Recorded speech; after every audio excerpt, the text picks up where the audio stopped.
Clicked it. Welcome back. Week 3, NAO Show. My boys, Marky Mark, Mike Deasy in the house. We're talking week 3. We're talking dynasty football. How you guys doing? I'm doing great. Pretty good. Wow. I feel great. Energy today. I feel great after getting a win. After getting a win, yeah. Speaking of wins, I did not get one week 2. Frank's Beauties stuck it to me with 152 points. Didn't even break 100. I was real sick. Goofy breaks out 190 points. I didn't even know I could count that high. You can't. I can't. Defenses win championships, which kind of makes sense because he won week 2, which beat Skippy Dog. I really thought Skippy Dog was going to come out and get that win. The other guy won over the Silly Dilly. Come on, Silly Dilly. You need to win that game. We don't want that guy to win. 2-0. His head's bigger than All Outdoors now. And my pick lost to Marky Mark, the underdogs. Come on, guys. This week is your week. I got you again. We're going to do it. Week 3, underdogs. Let's do this. What do you guys think of week 2, first and foremost? That was a wild week, man. Yeah. All the way around. Real football and fantasy football, just a wild week. Some very interesting scores throughout the league. It's either feast or famine in this dynasty, I think. Granted, it was one of the worst injury weeks I've ever seen in football, but it was some interesting scores. We got CMC and Saquon going down in the same week. Lord. All right, Marky Mark, hit us with that Mr. Miyagi. Who's waxing on and who's waxing that ass? Yeah, let's see who got a glow on them parts down below. Yeah, you doing the wax on, wax off. Yeah, pretty much half the league wins the Miyagi this week, man. We had 4 teams that didn't break 100 points and one team that barely did. It was crazy. Like we said, the closest margin of victory was 28 points. I'd never seen anything like it, man. I've been in fantasy a long time, but never seen anything like this week here. So, but got to give the Miyagi to somebody. So we're gonna have to give it to Silly Dilly this week. Poor guy only got 89. Didn't quite break 90 points. Talking about guys not breaking 100. Poor guy didn't even break 100. Yeah, he left a lot on the bench. If you saw on the weekly report, he could have scored a whole lot more if he'd have put in that optimal lineup, But the thing I saw that he needs a lot of help with, he had one defense that scored -3 points. The ones he started. Yeah, Dallas. Don't get me started on my boys. Yeah. But then the other one scored 0 points. I think he needs to talk to run it back and maybe trade for a defense, man. He's got to get something out of his defense at least. But yeah, it was a rough week for Silly Dilly. So running back is like he's like, ooh, my preciouses, with all his defenses over there. And then he knew drafting all those defenses was going to pay off one day. So he's probably looking for running back 2 maybe.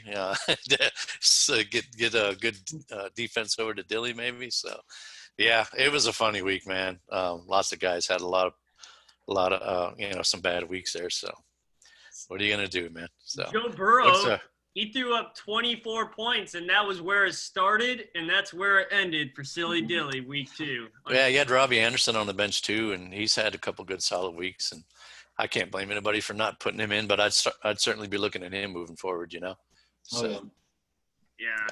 I think the moves from week 2 to week 3, we're gonna see a lot more lineups closer to the optimum scores for each team. I think between week 1 and week 2, it's kind of like, do I go with this guy? Do I go with that guy? A little more than in week 3, where we're like, all right, we got 2 weeks of solid production from this guy. We're gonna go ahead and throw him in there.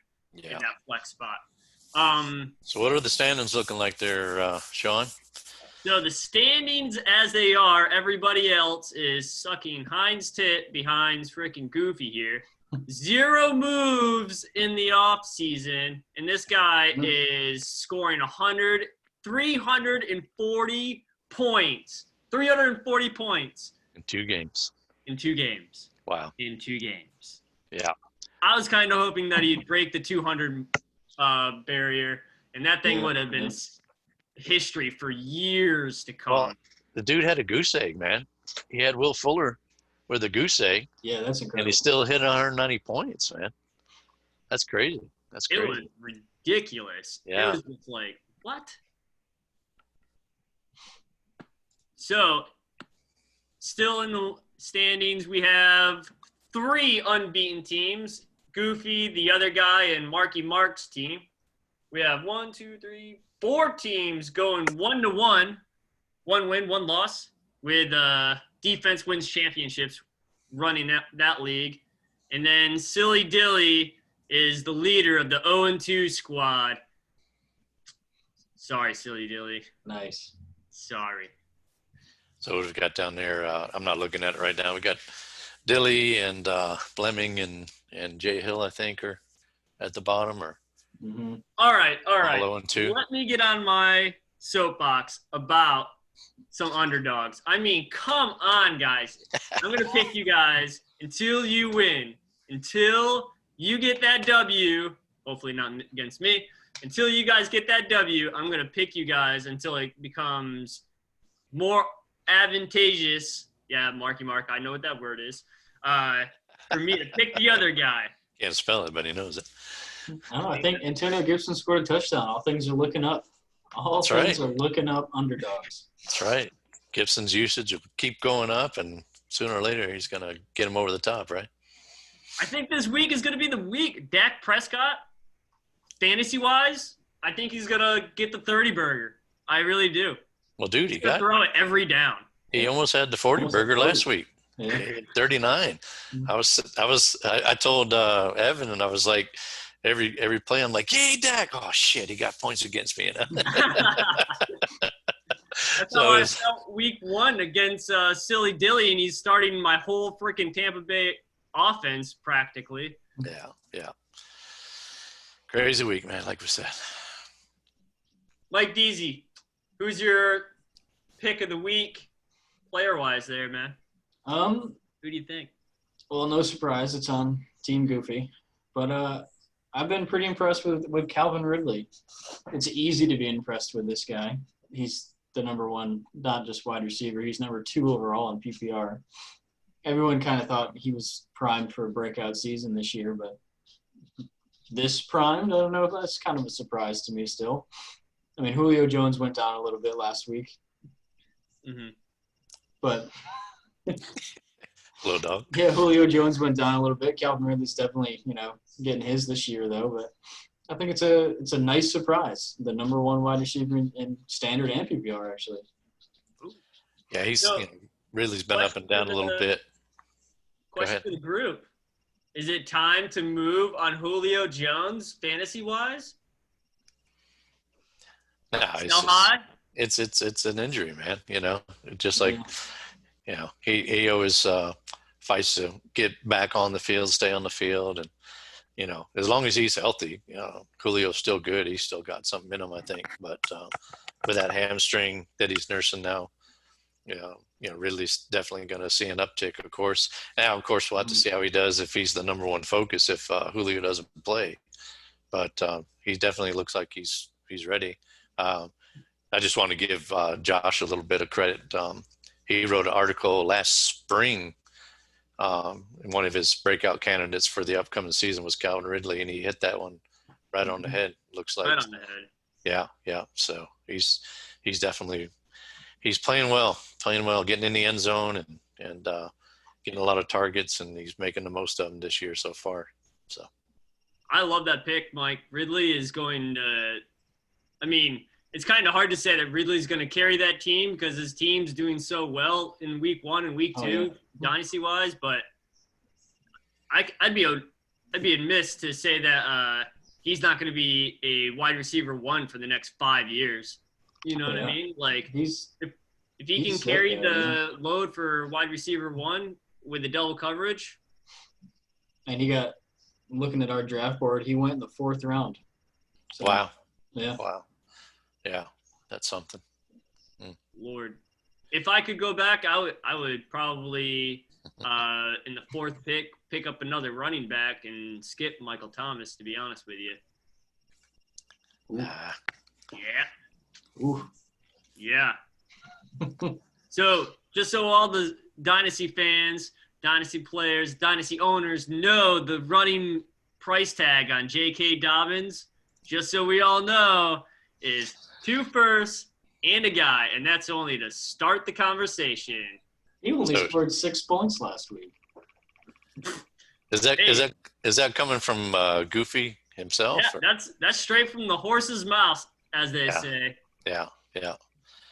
So we kind of I had a lot of rough talks with Goofy too, trying to get some trades. So I think what we can all take from this is that Goofy wants to gouge people. So I mean, he did trade up to get him in the rookie draft, and that's his guy. I can get on board with that. I mean, I got a real good trade offer for Josh Jacobs last night from Jay Hill. I mean, it was tough to pull the trigger because it didn't have a running back in there, but it's hard to give up a running back right now. This season, dynasty-wise, running backs are worth their weight in gold. I was gonna say, who's got a healthy running back to trade?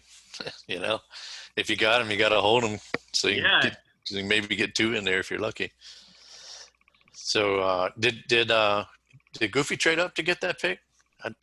I don't think he did. I'm looking at that draft board as. I thought he had that pick. Jonathan Taylor, Clyde. I think a lot of people tried to trade for that pick, like myself. Yeah. I thought he traded up for that pick. Yeah, he had the 3rd. I don't think he did. No, he made a trade in the 2nd round to get A.J. Dillon, if my old memory serves me correctly. But, I think he had that pick. Yeah, that was his pick. I tried to get it, man, 2 or 3 times in the offseason. So, because I wanted the same guy. Surprise, surprise. Sean was wrong. So, Sean, who do you got? You got anybody? Got anybody you're high on this week? I just want to talk a little bit about my pick last week, actually, if you all would let me. Mr. Austin Eckler. I knew he was going to go big. He got 16 points for Mike Deasy against me. I hated it. I was actually listening to the non-neutral zone earlier before this, and I did not know that Austin Eckler had a pretty smoking wife in the way of yoga or something to that effect. That guy's living the dream right now. And so we know what your search engine looked like after that podcast. I may or may not have seen what they were referring to. You know what I mean? Austin Eckler's smoking wife. that may come up in my Google history. When we're done here, I'll show you how to open an incognito tab. Oh, there you go. There you go. Yeah. My man. Yeah. I'm going to give you my email address after the podcast, right? The other guy I really want to talk about from last week. Well, before we move on from Eckler, I just wanted to say he looked really good, man. I watched that game last week, and I had zero interest in that game until Herbert. I had it on in the background. I was going to do other things, and then I was like, where's Tyrod? What the hell? I see Herbert in there. So I ended up watching the whole game. Eckler, he's really good, man. He's a really good player. He made chicken salad out of chicken a lot of times, Yeah. He looked like the guy I traded for. Yeah. I mean, I thought he was going a little bit high in the drafts, and I kind of still think, maybe he's not that guy you were drafting him to be, but he really is a good player. So just wanted to throw that in there, Sean. You can go on to your. That's a great point there, Marky Mark. Mike Deasy, got a question for you on the spot. Yeah. You got Patty Mahomes, the man, MVP candidate probably this year, and you got Herbert. Yeah. At what point would you try to sell high on Herbert? I mean, you got Patrick Mahomes for the next 8 years. I'm higher than I know Mark is on Herbert right now, but I don't know. He's got to be the legit starter first. I know Anthony Lynn is still saying that Tyrod is going to be the starter when he comes back. I don't know how you at least have to plan your games differently after watching Eckler do that again. But yeah, in terms of when to move him, I mean, I don't know. That's a pretty good question, actually. It's not one I'd thought about because he's still chilling on my taxi squad. I mean, he will be for a while, obviously. But, I mean, with watching Kirk Cousins last week and my other quarterback is Sam Darnold, I mean, it's looking like I might have a pretty competent backup. The kid's got a cannon for an arm. Yeah, I'll just say, he was better than I thought he might be. Mm-hmm. I think he threw into a couple of tight windows that could get him in trouble in the future. They moved him out of the pocket a lot because a big knock on him was that he panics in the pocket. And I saw that they called plays to move him out a lot. If he was in the pocket, he was hitting, doing quick hitters to Hunter Henry and the backs, which is good for Eckler as an Eckler owner. Yeah. He took a real bad sack. So there was I saw some shakiness. He was throwing off his back foot some, but he does have a strong arm, so maybe he can get away with that, He had that one interception, and I think that's one that of was the most horrible. concerning ones. Yeah, he was like 3 steps away from a first down, and he decided to throw against the grain. That was a pretty ill-advised throw. The good thing I'll say, though, is he had a similar play come up. He's scrambling. He's moving out of the pocket. He ran for the first down. So, okay, maybe he learned from that bad interception. So not as bad as I thought he might be, but it was a good defense, not a great defense. He's got Carolina this week, which is a pretty easy matchup. Yeah, it seems like he'll start. So yeah, and it looks like he's going to start again. So I think he might build on that. So we'll see where he goes. I want to see what he does against a real good defense. And now that the defensive coordinators have had some time to look at the film, because if he's just going to do quick hitters from the pocket, they're gonna cover those tight ends and running backs a little bit better and make them make decisions. I think so. Not a horrible game, but we'll see what we get here. Not bad for learning that you're going to start during the national anthem. Yeah. He plays with a lot of swagger. I like that too. He doesn't look scared. Doesn't look like the game's too big for him. So it'd be interesting. I think fantasy-wise, you might have a question later coming down in a couple of years there, Mike Deasy, about him. I mean, we all know Patrick Mahomes, barring that he loses 2 legs, he's going to be the starter on your team week in, week out. Oh, yeah. Shoot, you might even want to start him on a bye week. He might even get 12 points for you on a bye week from his couch, you know what I mean? But if there's a team that needs a nice young up-and-coming quarterback, I can see a pretty good deal going out. Maybe even an add-in, as Marky Mark likes to say. Throwing those little add-ins at the end. You never know how they're going to come out. And fantasy-wise, of course, I mean, that's a big one. Somebody's going to need a quarterback eventually. But in the meantime, if he starts, and he's helping my Eckler too, so I'm cool with that. Yeah, he was getting picked up in 2 quarterback leagues this week. Yeah, I think he was one of the trending players on Sleeper too. Yeah. Trending up, he's pretty high up there. Well, my second guy that I would like to bring out is another pat myself on the back is Josh Allen. He plays in Buffalo, real big on Buffalo if you hadn't already known. I'm real big on him. He threw for 4 touchdowns. I know my guess was throw 2, run for 1, but if he's going to throw for 4, I guess that makes it better, right? Fantasy-wise, he threw up 34 points. I'm still salty that I got sniped in the freaking veteran draft by him. And then Marky Mark turns around and snipes Kyler Murray from me. I digress. Yeah. No, Allen, he definitely has had 2 good weeks passing, and I've been kind of knocking on him as a passer. 2 easier defenses. And, Byron Jones went out in this game. Yeah. So he had it even easier against Miami, who was probably a little bit better than the Jets defense. But we'll have to see how he does against some better competition.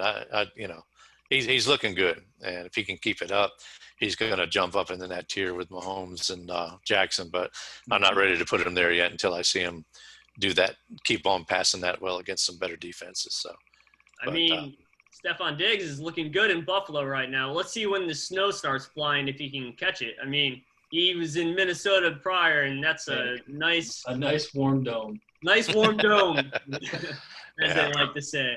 Yeah. Yeah. Now Diggs had a good game.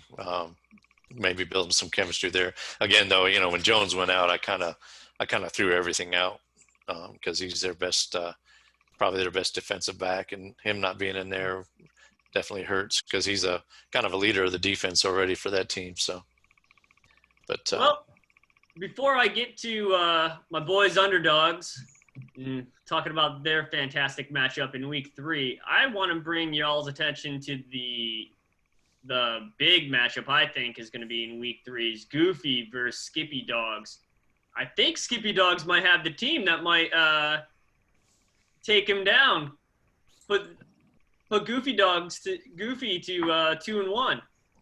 What makes you say that? I want to say it this way because do you really think that – all right, I think Russell Wilson will put up another 25 points this week. Will he do what he did last week, though? Again? Who's that, Wilson? You talking about Wilson or you talking about Goofy? Russell Wilson versus Dallas defense. Do you think he's going to throw up another 40 points? I think me and Mike can attest for the horribleness of the Dallas defense, and we just lost to Uzier today. I don't know if you heard that one, Mike. Yeah. So another defensive back out along with Anthony Brown. So I don't know who's playing in the defensive secondary for us now. Wilson can definitely make some hay against Dallas. Probably if Dallas can do another shootout, then Wilson could break 40 pretty easily. That game had a shootout written all over it. Definitely. Seahawks secondary. If you have is that anybody great. playing for Seattle or Dallas, you got to start them. Unless you're me, and I'm going to sit Gallup this week because I'm starting Gallup. I told you. I got one more week. I got more than 1 week of Gallup in me, but I feel like this is going to be a good week to start Gallup. Actually, as a Dallas fan, it's a good problem that I have trying to figure out who to start in fantasy for Dallas because you got 3 good ones, man. So who are they going to cover? Who's going to be the focus and who's going to be open? Probably one of those 3 is going to be open a lot, Speaking of Dallas, let's go to my pick this week, and it's the underdogs. Surprise, surprise. It is the battle of the unwinnables. 0-2 Silly Dilly versus my boys, the underdogs, 0-2. I really think this week is going to be their week, guys. Dak Prescott going up against Seattle in a game where he needs to keep up with the man, Russell Wilson. He's going to be throwing the ball maybe 60 times like Joe Burrow did. Yeah, Seattle gave up a bunch to Cam, so Dak can certainly do the same. What's that, Mike? I think it was 400 yards almost. 450, man. Yeah, wasn't more? Yeah. Yeah, he went for 450. Yeah, it was crazy. Oh, I'm sorry. Wait a minute. Dak went for 450 against Atlanta. Is that what you were saying? No, Cam went for 397 against Seattle. Yeah, you're right. I'm sorry. I got him mixed up there. But yeah, he looked a lot better than all the games I watched him play here, being a local, Carolina being my local team. I've been down on Cam, and somebody coached him up, man. He's going downfield and a little bit more accurate. So he did a couple Cam things, but he did a lot of good Cam things. He was good. How are you guys feeling about the backfield in New York Giants land? Deion Lewis the guy, Devontae Freeman the guy. Like, what are we doing in that backfield right now? I don't know. Man. I almost don't want anybody in it. Go ahead. Yeah, I almost don't want anybody in that backfield right now. I mean, if you have Freeman, it's a great spot to hold, but I wouldn't be going out of my way to get any. Well, I did in another league, I guess. Yeah, with all the injuries, you go and grab whoever it might be in there, right? I wouldn't be rushing to start him, I guess. Then no. I was talking to Josh a little bit about that today earlier, and Gallman and Lewis probably will split it. I think. If you think Freeman's going to come right in there off the street and be the guy, it's probably high expectations. I don't think he's going to come right in there and take the reins. But probably a depth, signing him for depth, and maybe he can be more relevant later on. But you see all these guys getting injured.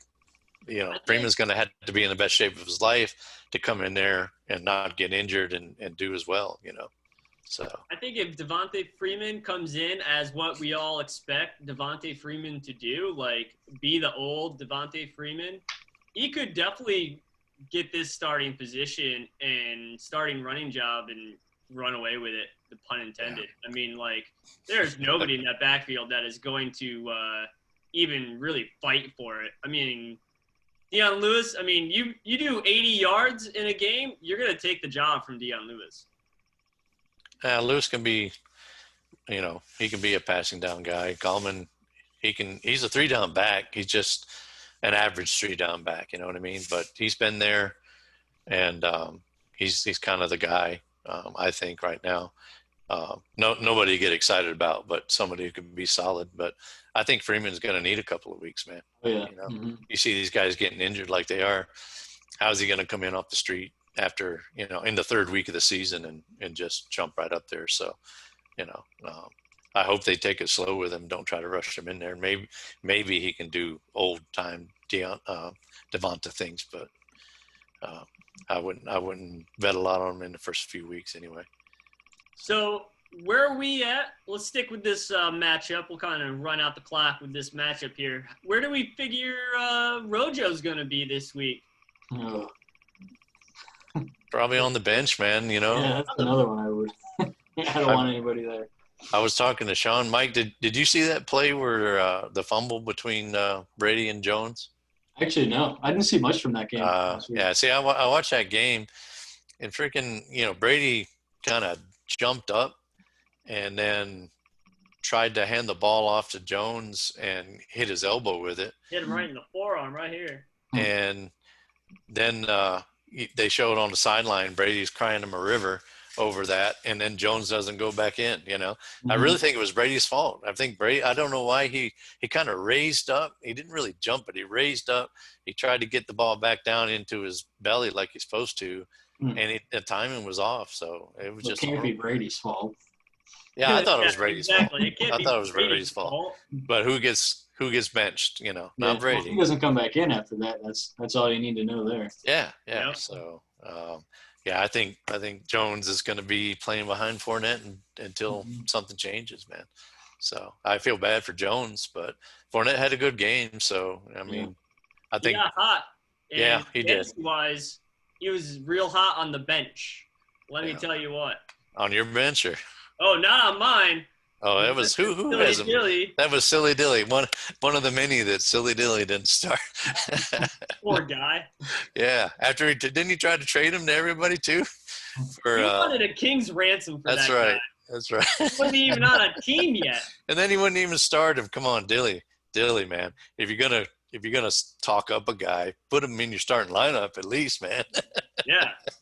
Now he'd be trying to trade him this week, right? I'm glad I traded him Ronald Jones, so I don't have to deal with that backfield though. Yeah, as a Bucs fan, that backfield is literally who's going to catch the ball this time. And like, as a Bucs fan, I don't even know who's going to be in the backfield at any given moment. So, well, I think Arians. I don't want anything to do with that backfield. Arians likes his veterans, so you're probably going to see Fournette and McCoy, heavy doses of those guys, and that's probably going to be it. Or Vaughn, too. He gets drafted early, and suddenly he's got his fourth on the depth chart. Yeah. So, question, over or under, Julio Jones is projected 14 points this week against Chicago, Chi-Town. Over under 14 points? Well, he may not play. I mean, I'd have to say the under because he may not play. I think that hamstring is it's flared up on him in the game, and he's not looking good in practice right now. So I'd say the under. He may not even play this game. Yeah, I agree. He didn't practice today, but it's Wednesday, so we'll see what happens there tomorrow.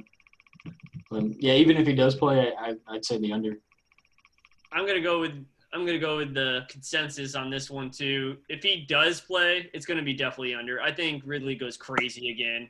I think he drops another 25 points on the next team. it doesn't matter who he's up against right now. I think he's going to catch everything within 10 yards of him. I mean, with Cutter back in there, they're passing a lot more, and Gage is doing pretty well.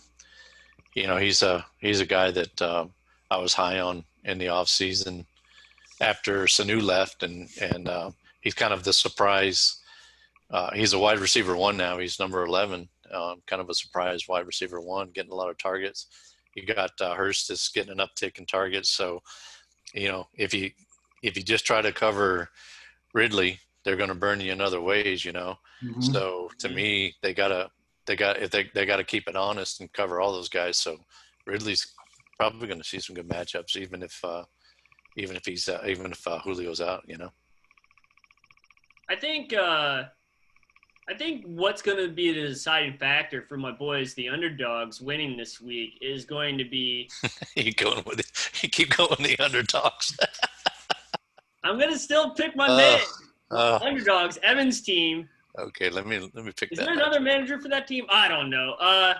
So there's an owner and a GM on that team. So you got. Well, we all only talk to one person. The other person never comes out of the closet, if you ask me. Yeah, I actually talked to him today. There was a Brandon Lemming sighting today. So he made me a trade offer, and we talked for a second. And so every once in a while he comes on out. And yeah, but who'd you talk to about the trade? You gotta say who you talked to about the trade, Marky Mark. I messaged Evan because I just assumed Evan was the one that sent the trade, and it was like, oh, that was Brandon that sent that. So I had to go back and talk to Brandon for a minute. So I think Ruggs is underprojected against New England with 7 points. I think he's going to put up 15 points. And I think Goddard's going to have another day like he had week 1 where he's going to catch a couple touchdowns. He's going to see the pay dirt a couple times, I think, this game in Cincinnati. Because we all know Cincinnati's really good about playing defense, not. Yeah, Goddard definitely can do some things. Did you see the Monday night game with New Orleans and Las Vegas? Yes, I did. So they tried to get the ball to Ruggs, but it's Carr. Carr is like, he tried early. They weren't doing well. The pass rush was getting to him, and that's why Waller ended up getting 16 targets. It's like, okay, let's go to our guy that we know we can get it to. I like Ruggs. I don't feel like Carr is gonna be able to target him consistently. You know what I mean? Yeah, everyone's talking about Edwards and Ruggs and stuff. They had 5 targets between the two of them. Yeah, and Edwards looked good on his catches. I got Edwards in one league, and I traded him to you, Mike, in this league. And high on Edwards, but not getting a lot of opportunities. He's looking good on what he does do. Mm-hmm. But Ruggs, it looks like they were trying to force him the ball a few times. He never. What did he get? 1 catch on 4 targets or something like that? Just 1 catch. Yeah, 1 catch on 4 yards. Really wasn't. They tried early on and then kind of went away from it, and it was just Waller the baller the whole time, 75% target share or something like that for Waller. It was crazy. Yeah, he got 16 targets. Witten got 1 target. Moreau got 1 target. So that's like 18 out of 34 targets went to tight end. That's Derek Carr. Few to the backs and not many to the wide receivers. So when you say Ruggs could do something, I'm not seeing the evidence. You know what I mean?